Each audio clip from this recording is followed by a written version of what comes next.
Chapter 28, A Circus Broken Up. It was a beautiful sunshiny morning in October.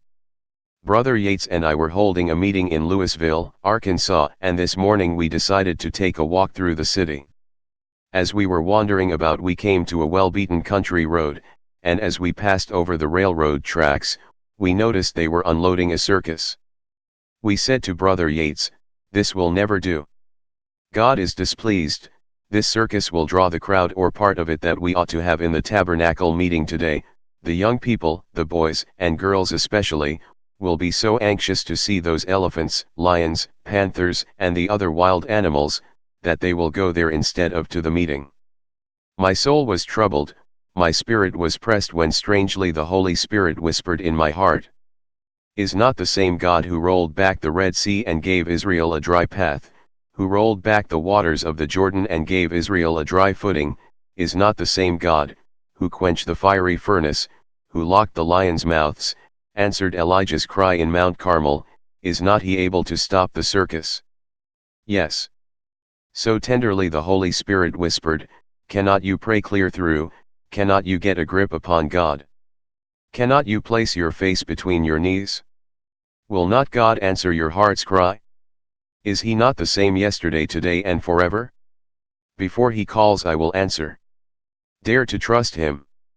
Ask, and you shall receive, and if two agree it shall be done."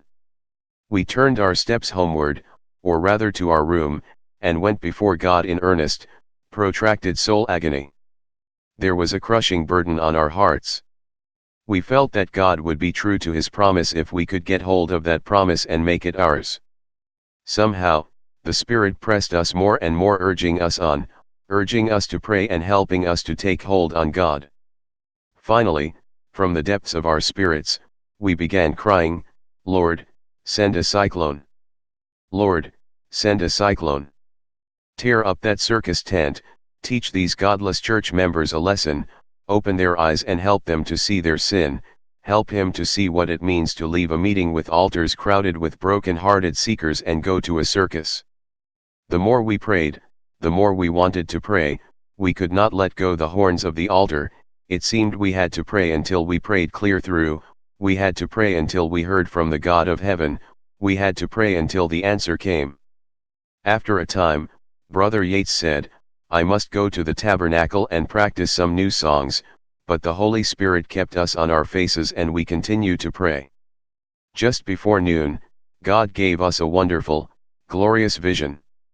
There on our knees, by faith, we could see the black storm clouds gathering, we could hear the thunder rolling, we could see the lightning flashing. The Holy Spirit said in unmistakable terms, "God has answered your cry and the cyclone is coming. The circus tent will be broken down. The people will be taught a lesson, God will be honored, sinners convicted, and blinded church members will have scales dropped from their eyes." God gave us this promise. We arose from our knees, our spirit was satisfied, we knew that God was working. We went to dinner at the boarding house and after partaking of the meal arose and announced the fact that, in answer to prayer, God would send a cyclone that afternoon about 2 o'clock. Some of the folks took it seriously, others laughed and mocked at the idea. Still others said God would not answer such a prayer, and others advised, "You had best wait and see, for it is only 2 hours now. If the cyclone comes at 2 o'clock, you will not have so long to wait." We went back to our rooms, once again to our knees, and began crying to God not to fail us. We had given forth his message, we had publicly stated that which the Holy Spirit had whispered in our hearts, and now we plead with him to see us through. Again the Spirit whispered and assured us, "It is coming. Wait. They that wait upon the Lord shall renew their strength." We went to the afternoon service, sang one hymn, prayed one prayer, gave a few minutes talk, and then there was a terrific clap of thunder announcing the fact that the cyclone was coming. We said to the people, "Hurry to your homes, the storm is on." What forked lightning! What black clouds! Men and women rushed homeward, some screamed aloud, and all in a terrible fright.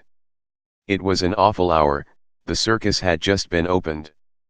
The cyclone struck the circus tent and tore it wide open, and down went the center pole. The people were rushing homeward in the wildest confusion. That night we had hundreds at the tabernacle. God had awakened the people to realize that He still answers prayer. Those who laughed and scoffed at our announcement of God sending a cyclone were put to shame. God got the glory. Oh, dare to trust Him, He will answer prayer. He has never failed us, but in order to have the answer, we must wait, we must have patience. We must pray clear through. Jesus will answer prayer. Will we call upon Him? Will we hold fast until He gives the witness that the answer is coming? We can have it if we will.